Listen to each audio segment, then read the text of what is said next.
Hi, Lynn Berry, writer.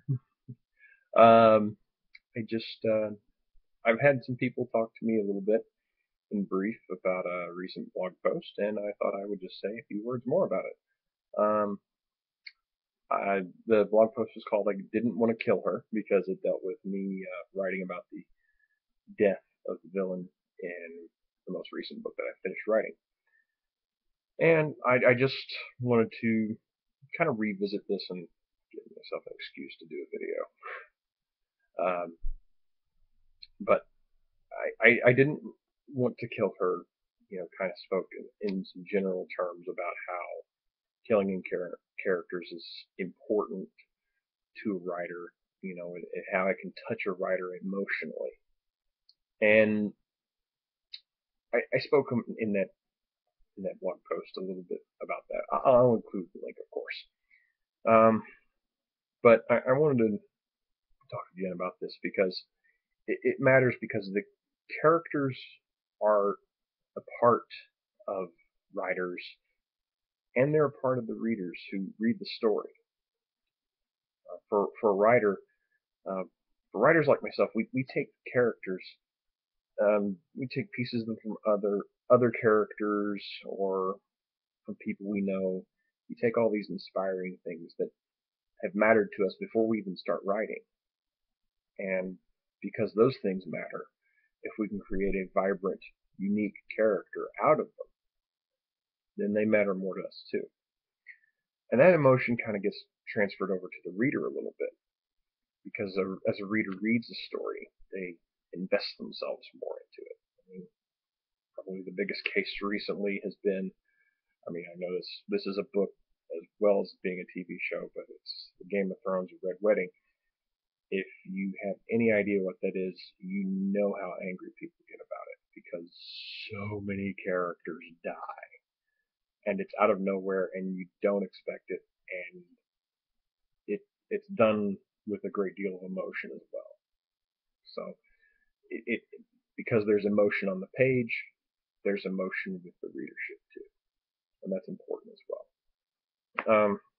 I was inspired to write the blog post "I Didn't Want to Kill Her" about my villain, Alindra Vordren. I mean, it's a one-shot story. Of course, she's dying at the end. So, but part of it is why she matters to me. I wanted to visit her a little bit more directly on this too. Is I based a little bit of her as well as another character in the book on a friend, a good friend in that. So that was kind of fun to take a few things from a friend and make something that was very much not like that friend. Um, I cast my characters, and my favorite character on my favorite TV show at the time was kind of like, oh, I would cast that actress. So there was kind of a little bit of that, though. I had that investment in that TV show. But really, what it comes down to is I created that character, so it hurts to, in a lot of ways, destroy her.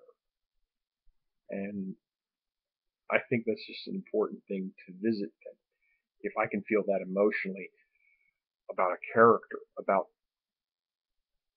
something that's fiction and completely in my imagination, with the exception of being written down on a piece of paper, on a computer screen, or in this case, drawn on a few pages of some sketchbooks.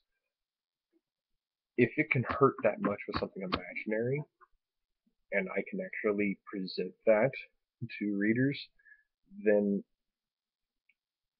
and present it in such a way where there would be an emotional kind of, even if the emotion is, oh, thank God they just did, then I think that something important has been done there. And I think that's the goal of any writer. So those are my thoughts there on that. If you have any comments, list them below. You can visit me on Twitter, SithLordLB. You can visit my blog, lyntberry.wordpress.com. I'd love to hear from you. I love hearing thoughts from others on any sort of writing topic or any creative topic whatsoever. I just like talking to people. Um, so yeah, um, that's it. And maybe I'll post another video again soon. All right. Have a good one.